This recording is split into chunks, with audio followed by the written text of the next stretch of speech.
when it comes to the right sound and how it can be recorded and transmitted, this man is in a league of his own. Lars Liljerud is an entrepreneur, an autodidact and a musician. He's also contributed good vibrations to the digitization of sound.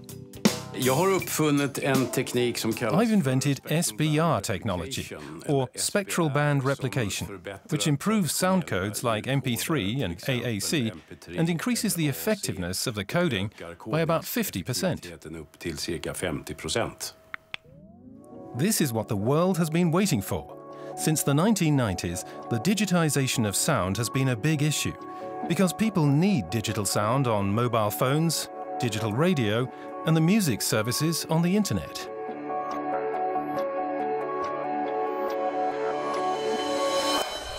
Since audio documents are large, but the transmission rates have to remain low, the audio data is compressed. This is already happening over the phone. These so-called codecs, such as MP3 or AAC, remove information at high and low frequencies. However, with increasing compression, the sound quality starts to suffer at some point. This technology was soon considered to have reached its limits. Experts believed that it couldn't be developed any further. After the AAC sound code was developed, experts felt that it had reached its maximum. And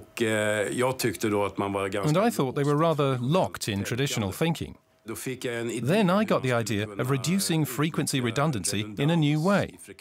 That was the foundation for this solution, SBR.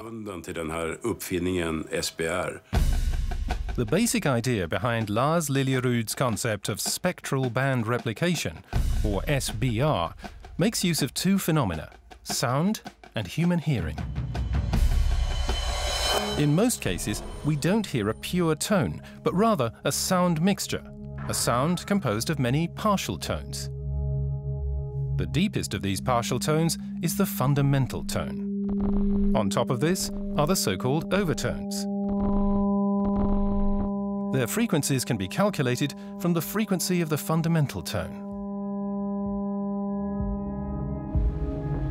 The predictability of overtones, the fact that they can be calculated, is the basis for Lars Liljerud's idea for an entirely new kind of sound compression.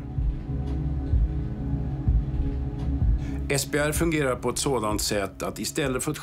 way SBR works is that instead of transmitting all of the frequency information, you only transmit the lower frequencies. Then, on the listener's side, you restore the higher frequencies again.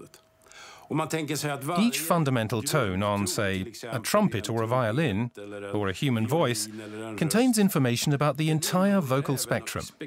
So, you only have to transmit the lower fundamental tones and then artificially restore the upper frequencies at the receiving end.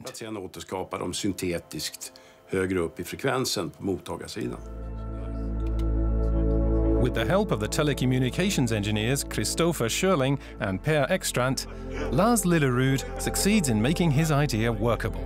In 1997, he registers the first patent. Those are only the fundamental tones.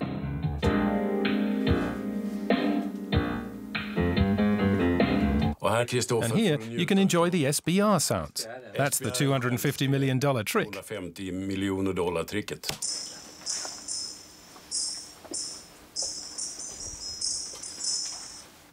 Here we combine both of them.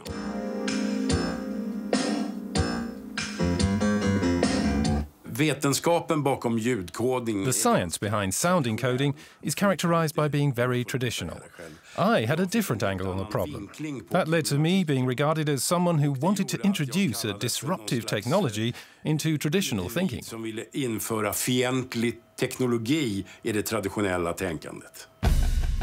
The Swedish inventor's concept is in demand, however.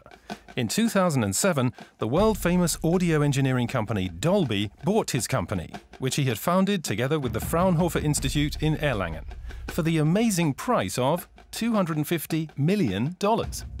Min ursprungliga tanke var att våran teknik då skulle representera en turbo. My original thought was a technology that would be a kind of turbo, which could be added to existing encoders such as MP3 or AAC so as to improve their performance.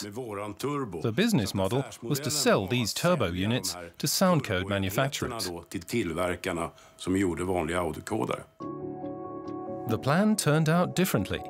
Today, Lars Liljerood's technology has been licensed by Dolby worldwide. Experts estimate that SBR is now being used for over 6 billion devices and applications. In mobile phones, PCs, apps, and on radio stations. With his invention, the crazy outsider, as he calls himself, has revolutionized the transmission of digitized sound.